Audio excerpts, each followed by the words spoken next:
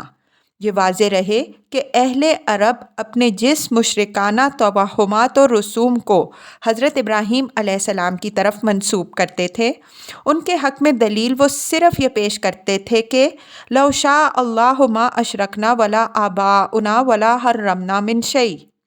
148۔ اگر اللہ چاہتا تو نہ ہم شرک کر سکتے، نہ ہمارے باپ دادا، اور نہ ہم کسی چیز کو حرام ٹھہراتے۔ ظاہر ہے کہ یہ کوئی دلیل عقلی نہیں ہے، نہ نقلی۔ اگر یہ کوئی دلیل ہے تو ہر احمق اپنی حماقت کو اس دلیل سے صواب ثابت کر سکتا ہے۔ باپ دادا کا کسی رسم کو اختیار کر لینا بھی اس کی صحت یا حضرت ابراہیم علیہ السلام کی طرف اس کی نسبت کی کوئی دلیل نہیں۔ آخر یہ کس طرح باور کر لیا جائے کہ ان کے باپ دادا نے جو رسوم اختیار کیے کسی سند کی بنا پر اختیار کیے، جبکہ خود اہل عرب کی روایات شاہد ہیں کہ جس طرح دین مسیحی کو پال نے بگاڑا، اسی طرح عربوں نے شرک و بت پرستی کا رواج ایک شخص عمر بن لؤی نامی کے ذریعے سے ہوا۔ قرآن نے عربوں کے ان توہمات کی تردید کے لیے عقلی و نقلی دونوں قسم کے دلائل دیے۔ ایک طرف تو اس نے حضرت ابراہیم علیہ السلام کی زندگی کا وہ سارا تحریری ریکارڈ پیش کیا جو تورات کے صحیفوں میں موجود تھا، جس کا ایک ایک حرف شاہد ہے کہ حضرت ابراہیم علیہ السلام کو نہ صرف یہ کہ شرک اور مشرکانہ رسوم سے کوئی تعلق نہیں تھا، بلکہ انہوں نے اپنے ایک ایک قول اور ایک ایک عمل سے شرک کے ایک ایک جرثومہ کا قلع کما کیا۔ دوسری طرف توحید خالص کے حق میں وہ عقلی و فطری دلیلیں ہیں جو ناقابل تردید بھی ہیں اور جو حضرت ابراہیم علیہ السلام ہی کی، جیسا کہ اسی سورہ کی پچھلی مباحث سے واضح ہے، پیش کردہ ہیں۔ غور کیجئے کہ کہاں قرآن کے یہ سورج کی طرح روشن دلائل اور کہاں اہل عرب کی یہ بات کہ ہم نے اسی طریقے پر اپنے باپ دادا کو پایا۔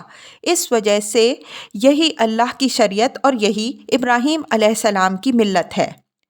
ام کنتم شہداء اذ وصاکم اللہ بہذا، یہ اتمام حجت کا آخری قدم ہے۔ مطلب یہ ہے کہ جہاں تک عقل و نقل کے دلائل کا تعلق ہے، ان میں سے تو کوئی چیز تمہارے ساتھ ہے نہیں، پھر آخر کس بنیاد پر تم اللہ پر یہ بہتان باندھ رہے ہو کہ خدا نے فلاں فلاں چیزیں حرام ٹھہرائی ہیں؟ کیا جب اللہ نے ان چیزوں کی ہدایت فرمائی تم اس وقت موجود تھے؟ پھر بتاؤ یہ کہ ان سے بڑھ کر محروم النعمت بدبخت اور ظالم کون ہو سکتا ہے جو بغیر کسی سند علمی و دلیل عقلی کے محض جھوٹے بہتان کو لوگوں کے گمراہ کرنے کا ذریعہ بنائیں۔ ان اللہ لا یہدی القوم الظالمین، ظالمین سے مراد وہی لوگ ہیں جن کی طرف اوپر فمن اظلم میں اشارہ ہے۔ مطلب یہ ہے کہ جو لوگ ایسے ظالم ہیں کہ محض من گھڑت بہتان کو نہ صرف اپنی گمراہی کا بہانہ بنائے بیٹھے ہیں بلکہ اس کو دوسروں کو گمراہ کرنے کا بھی ذریعہ بنا رہے ہیں، اللہ ایسے لوگوں کو راہیاب نہیں کرے گا۔ راہیاب نہیں کرے گا میں ایک پہلو تو یہ ہے کہ یہ لوگ خدا کی ہدایت سے بہرہ مند نہیں ہوں گے۔ واضح رہے کہ یہاں جو لوگ زیر بحث ہیں یہ قریش کے وہ سادات ہیں جو ان کی مذہبی پیشوائی کر رہے تھے۔ دوسرا یہ کہ خلق خدا کو گمراہ کرنے کی جو مہم یہ چلا رہے ہیں محض بے بنیاد افطرا اور جھوٹ پر مبنی ہے، اس وجہ سے یہ منہ کی کھائیں گے، اس میں ان کو کامیابی نہیں حاصل ہوگی۔ یہ گویا نہایت لطیف انداز میں بشارت ہے دعوت اسلامی کی کامیابی کی۔ قل لا اجد فیما اوحی الی محرما علی طاعم یطعمہ الا ان یکون میتۃ او دما مسفوحا او لحم خنزیر فانہ رجس او فسقا اہل لغیر اللہ بہ فمن اضطر غیر باغ ولا عاد فان ربک غفور رحیم۔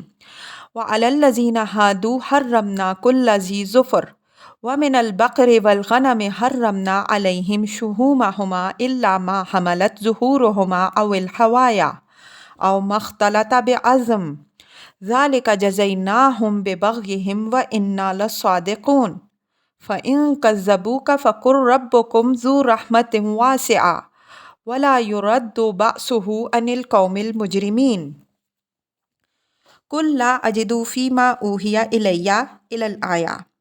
اب یہ نبی صلی اللہ علیہ وسلم کی زبان سے اعلان کرایا ہے کہ ملت ابراہیم علیہ السلام میں انعام میں سے کیا کیا چیزیں حرام تھیں۔ اوپر کے مباحث سے یہ بات واضح ہے کہ یہاں مشرکین عرب کے ساتھ جو بحث چل رہی ہے وہ ملت ابراہیم ہی سے متعلق ہے، اور یہ بحث بھی خاص کر چوپایوں سے متعلق ہے، اس لیے کہ انہی میں سے بعض کو انہوں نے، جیسا کہ اوپر بیان سے واضح ہے، اپنے مشرکانہ توہمات کے تحت حرام ٹھہرا رکھا تھا۔ موقع و محل کی یہ خصوصیت مقتضی ہے کہ اس اعلان کو اس مخصوص زاویے ہی سے دیکھا جائے۔ جن لوگوں نے اس مخصوص موقع و محل سے ہٹا کر اس کو اسلام کے عام ضابطۂ حلت و حرمت کی حیثیت دے دی ہے، وہ اپنی اس غلط فہمی کے سبب سے خود بھی الجھن میں پڑے ہیں اور دوسروں کو بھی الجھن میں ڈالنے کا سبب بنے ہیں۔ اس لیے کہ اسلام میں صرف وہی چیزیں حرام نہیں ہیں جو آیت میں مذکور ہیں، بلکہ ان کے علاوہ چیزیں بھی حرام ہیں، مثلاً درندے اور شکاری پرندے وغیرہ۔ اور اسلام ہی میں نہیں بلکہ خود ملت ابراہیم علیہ السلام میں بھی ان کے علاوہ وہ چیزیں حرام تھیں، لیکن یہاں چونکہ زیر بحث مسئلہ سیاق و سباق سے واضح ہے، انعام ہی کا تھا، اس وجہ سے ان کے باب میں یہ وضاحت فرما دی کہ مشرکین نے جو چیزیں حرام ٹھہرا رکھی ہیں یہ محض من گھڑت ہیں۔ ملت ابراہیم علیہ السلام میں چوپایوں کی حلت و حرمت سے متعلق جو وحی مجھ پر آنی ہے اس میں ان من گھڑت حرمتوں کا کوئی وجود نہیں ہے۔ اَلَا طَاعِمًا يَطْعَمُهُ، کسی کھانے والے پر جو اس کو کھائے، کہ اسلوب میں جو تعمیم ہے اس سے مشرکین کے ان توہمات کی تردید ہو رہی ہے جو بعض مخصوص قربانیوں اور جانوروں سے متعلق وہ رکھتے تھے کہ ان کو خاص خاص لوگ ہی کھا سکتے تھے، ہر شخص ان کو ہاتھ نہیں لگا سکتا تھا۔ بعض جانوروں کے گوشت مرد ہی کھا سکتے تھے، عورتوں کے لیے ان کا کھانا حرام تھا۔ قرآن کے ان الفاظ نے یہ واضح فرما دیا کہ جیسا ان کی یہ مشرکانہ قربانیاں بے اصل اور بے سند ہیں، اسی طرح ان کے کھانے کے بارے میں ان کی یہ تفریق و تقسیم بھی محض ان کی واہمہ کی خلاقی ہے، ملت ابراہیم علیہ السلام سے اس کا کوئی تعلق نہیں ہے۔ اس آیت میں 4 چیزوں کی حرمت کا ذکر ہے: مردار، بہایا ہوا خون، سور کا گوشت اور وہ جانور جس کو غیر اللہ کے نام پر ذبح کیا گیا ہو۔ ان میں سے سابق الذکر 3 چیزوں کی حرمت ان کی ظاہری نجاست کی بنا پر ہے۔ ان کے ذکر کے بعد فرمایا فَإِنَّهُ رِجْسٌ، ہمارے نزدیک اس کا تعلق مذکورہ تینوں ہی چیزوں سے ہے۔ ضمیر جب اس طرح واحد آتی ہے تو بعض اوقات جیسا کہ ہم آیت 141 کے تحت ذکر کر چکے ہیں، وہ سابق الذکر ساری ہی چیزوں پر حاوی ہو جاتی ہے، گویا وہ ایک ایک چیز کی طرف فرداً فرداً لوٹتی ہے۔ آخری چیز کی حرمت باطنی نجاست کی بنا پر ہے۔ غیر اللہ کے نام پر ذبح کرنا شرک ہے، اور شرک عقائدی نجاست ہے۔ اس وجہ سے جس چیز کو شرک کی چھوت لگ جاتی ہے وہ بھی نجس ہو جاتی ہے۔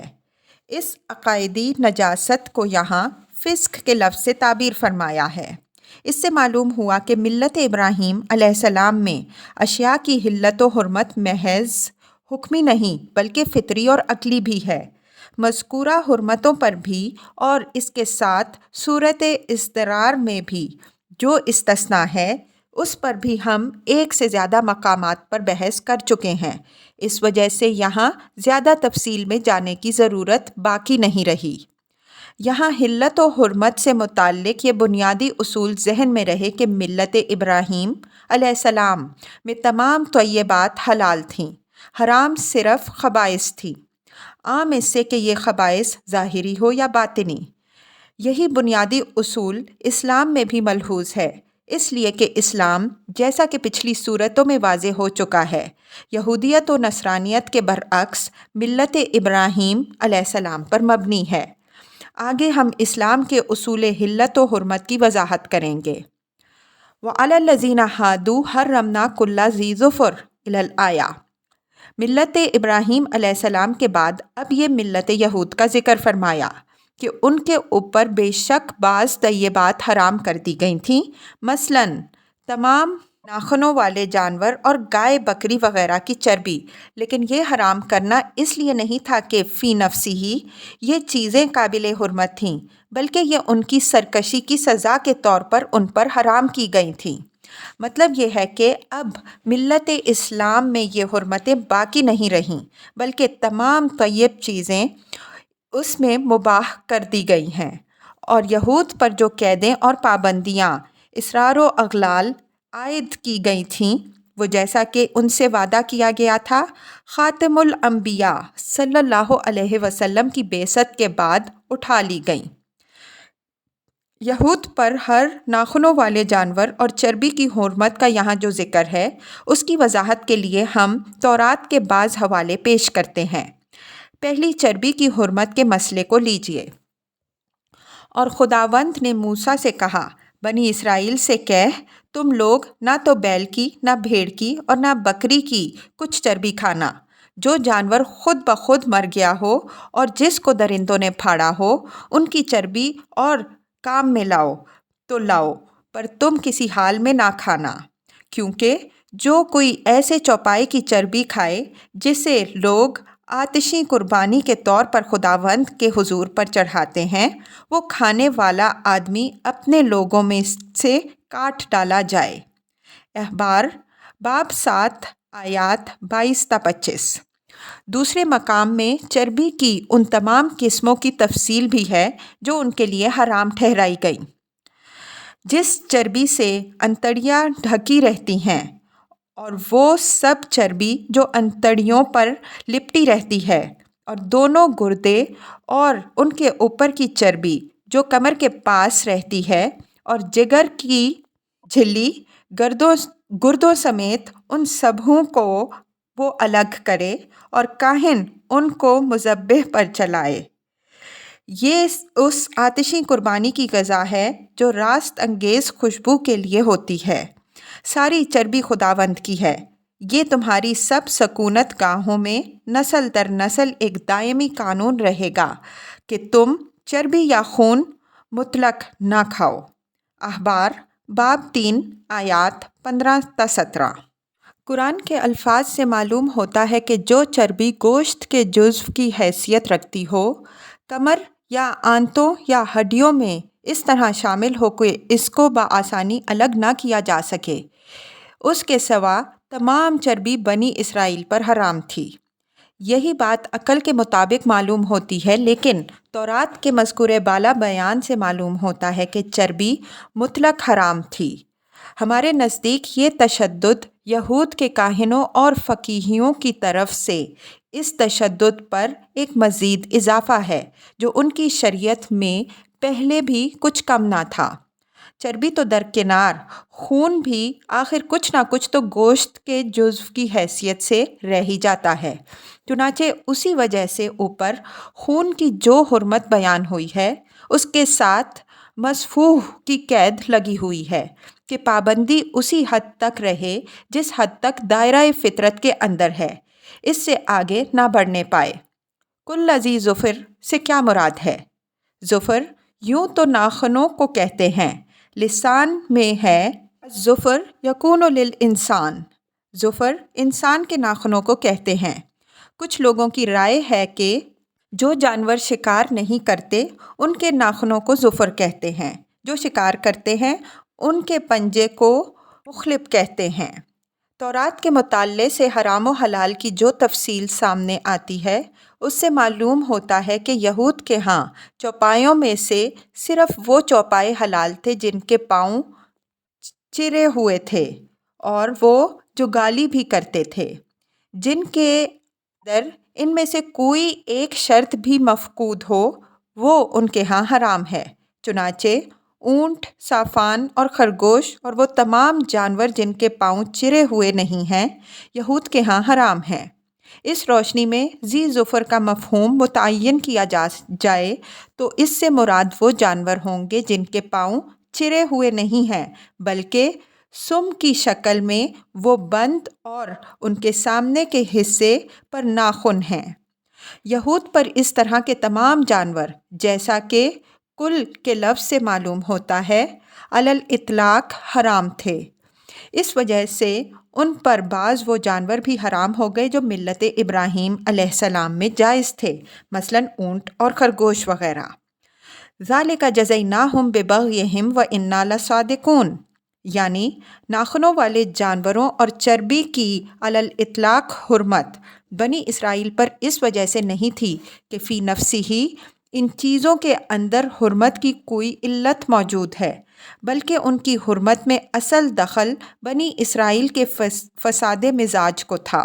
جس طرح ایک طبیب بسا اوقات کسی مریض کو ایک جائز اور طیب چیز کے استعمال سے بھی روک دیتا ہے کہ اس سے اس کی صحت جسمانی کو کوئی ضرر کا اندیشہ ہوتا ہے، اسی طرح اللہ تعالیٰ نے بنی اسرائیل کے اخلاقی فساد کے سبب سے سزا کے طور پر بہت سی جائز چیزیں بھی ان پر حرام ٹھہرا دیں۔ اس اخلاقی فساد کو قرآن نے بغی کے لفظ سے تعبیر فرمایا ہے، جس کے معنی سرکشی کے ہیں۔ بنی اسرائیل کی اس سرکشی کا ذکر تورات اور انبیاء علیہم السلام کے صحیفوں میں اس کثرت سے آیا ہے کہ آدمی پڑھتے پڑھتے اکتا جاتا ہے۔ شریعت کا کوئی حکم ایسا نہیں ہے جس کو انہوں نے بخوشی قبول کیا ہو۔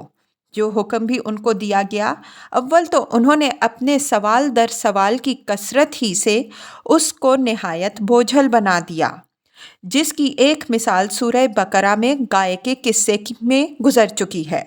پھر اس کو مانا بھی تو اس سے گریز و فرار کی اتنی راہیں ڈھونڈ ڈھونڈ کے نکالنی کہ عملاً وہ حکم ان کے لیے بالکل بے اثر ہو کے رہ گیا۔ ان کے اس فرار پسندانہ اور باغیانہ مزاج کا اثر قدرتی طور پر ان کی شریعت پر بھی پڑا۔ جس طرح کسی سرکش جانور کا مالک اس کو سخت بندھنوں کے اندر رکھنے پر مجبور ہوتا ہے یا سرکش رعایا کا حکمران سخت قوانین نافذ کرتا ہے، اسی طرح اللہ تعالیٰ نے ان سرکشوں کو نہایت سخت قوانین میں باندھا جن کو قرآن میں اسرار و اغلال یعنی بندھن اور طوق سے تعبیر فرمایا گیا ہے۔ تورات میں اسرائیلی شریعت کے احکام پڑھیے تو کلیجہ منہ کو آتا ہے۔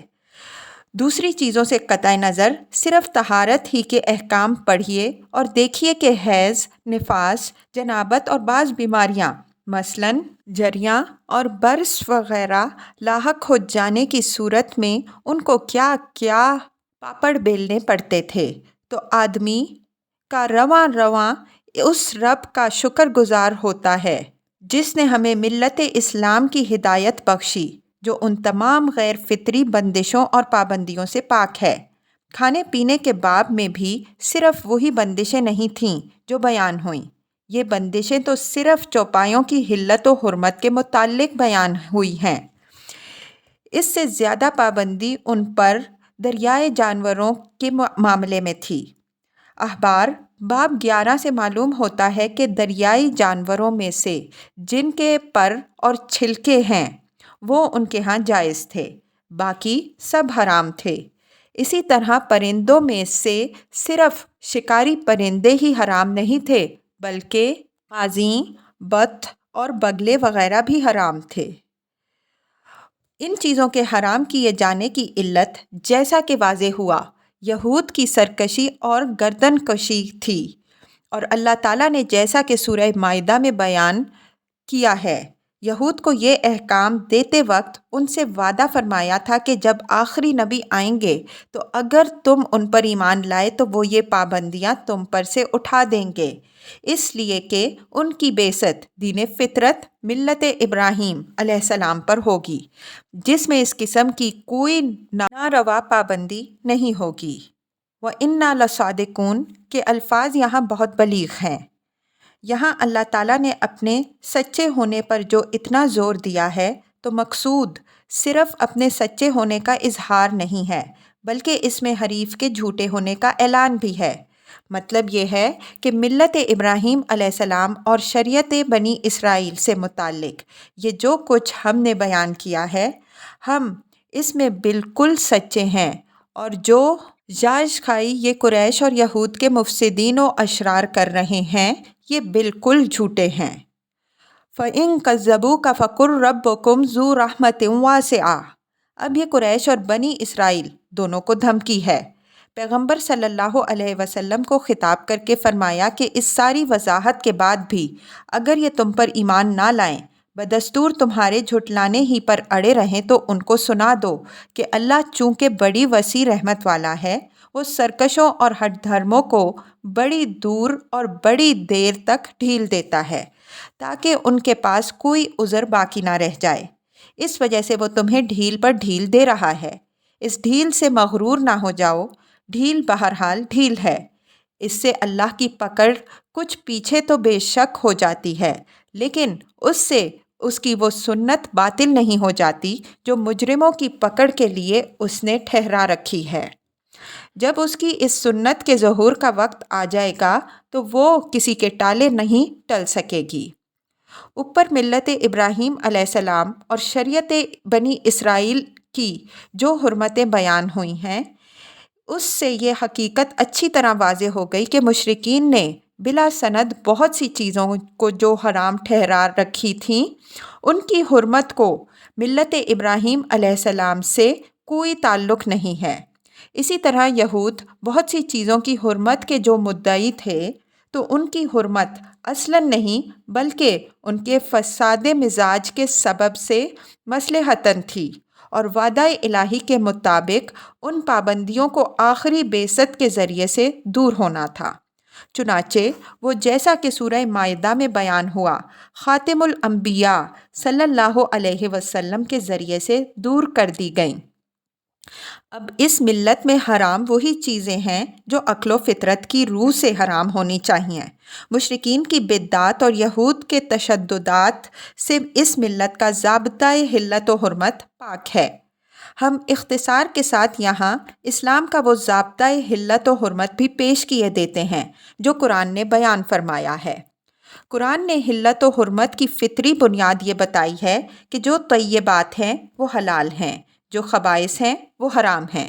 چنانچہ قرآن میں حضرت صلی اللہ علیہ وسلم کی یہ تعریف بیان ہوئی ہے: یأمرہم بالمعروف وینہاہم عن المنکر ویحل لہم الطیبات ویحرم علیہم الخبائث ویدع عنہم اصرارہم واغلال التی کانت علیہم۔ اعراف 57۔ وہ ان کو حکم دیتا ہے معروف کا اور روکتا ہے منکر سے، اور ان کے لیے جائز کرتا ہے پاکیزہ چیزیں اور حرام ٹھہراتا ہے ناپاک چیزیں، اور ان سے دور کرتا ہے وہ بوجھ اور وہ پابندیاں جو ان پر اب تک تھیں۔ طیبات سے مراد ظاہر ہے کہ وہ چیزیں ہیں جو اپنے مزاج، اپنی سرشت اور انسان کے اوپر اپنے اثرات کے اعتبار سے پاکیزہ، معتدل، صحت بخش اور نافع ہیں۔ خبیثات سے مراد اس کے برعکس وہ چیزیں ہیں جو اپنے مزاج، اپنی جبلت اور انسان کے مزاج و طبیعت پر اپنے اثرات کے لحاظ سے مضر، انحراف انگیز اور مفسد ہیں۔ ان دونوں چیزوں کے اندر مذکورہ صفات کے اعتبار سے تفاوت درجات اور فرق مراتب ہوتا ہے۔ کوئی چیز زیادہ طیب ہوتی ہے، کوئی چیز کم۔ اسی طرح کوئی چیز زیادہ خبیث ہوتی ہے، کوئی کم۔ اس فرق مراتب کا اثر لازماً اس سے متعلق حکم پر بھی پڑتا ہے۔ مثلاً ایک چیز حرام کر دی جاتی ہے، دوسری چیز کراہت کے درجے ہی میں رہتی ہے۔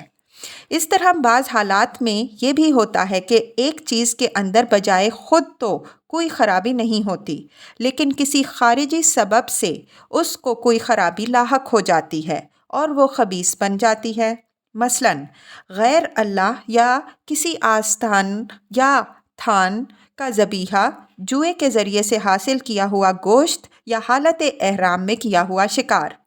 یہ خیال صحیح نہیں ہے کہ اشیاء کے درمیان خبیث و طیب کا فرق محض ایک امر اضافی ہے۔ اس کی کوئی فطری یا عقلی اور اخلاقی بنیاد نہیں ہے۔ ایک ہی چیز ایک قوم کے نزدیک حلال و طیب ہوتی ہے، وہی چیز دوسری قوم کے نزدیک خبیث و حرام قرار پاتی ہے۔ ایسا سمجھنا صریح سوفسطائیت ہے۔ یہ کہنا در حقیقت دوسرے الفاظ میں یہ کہنا ہے کہ حق و باطل، عدل و ظلم اور خیر و شر بھی محض اضافی امور ہیں، ان کی کوئی عقلی و فطری بنیاد نہیں ہے۔ اس مغالطے پر انشاءاللہ ہم کسی موضوع مقام پر تفصیل کے ساتھ بحث کریں گے۔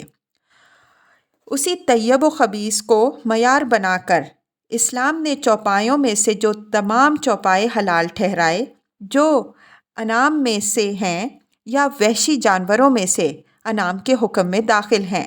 مائدہ کے شروع میں احلت لکم بہیمۃ الانعام کے الفاظ آئے ہیں، اور وہاں ہم واضح کر چکے ہیں کہ انعام کا لفظ اونٹ، گائے، بھیڑ، بکری کے لیے معروف تھا۔ اس کی طرف بہیمہ کی اضافت نے اس میں وسعت پیدا کر دی اور وہ سارے جانور بھی اس میں شامل ہو گئے جو انعام کی جنس سے تعلق رکھنے والے ہیں، عام اس سے کہ وہ پالتو ہیں یا وحشی، مثلاً بھینس، دمبے، نیل گاؤ، ہرن وغیرہ۔ البتہ وہ جانور اس سے نکل جائیں گے جو درندوں کے حکم میں داخل ہیں، اس لیے کہ وہ بہیمۃ الانعام کے تحت نہیں آتے، مثلاً شیر، ریچھ، بھیڑیے، کتے وغیرہ۔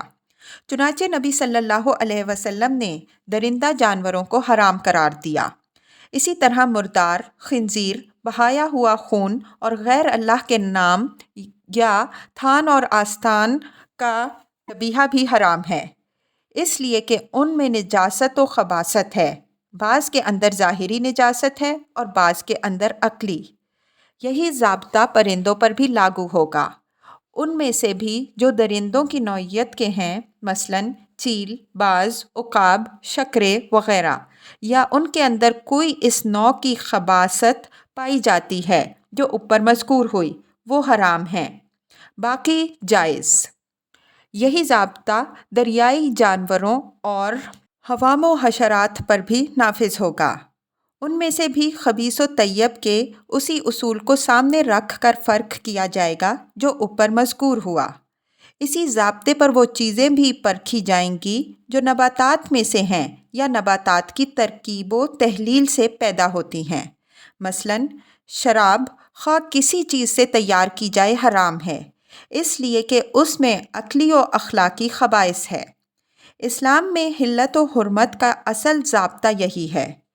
اس ضابطے کی روشنی میں حلال بین اور حرام بین کا متعین کر لینا کچھ مشکل نہیں ہے، لیکن نہ دنیا میں چوپایوں کی کوئی حد ہے، نہ پرندوں کی اور نہ دریائی جانوروں کی۔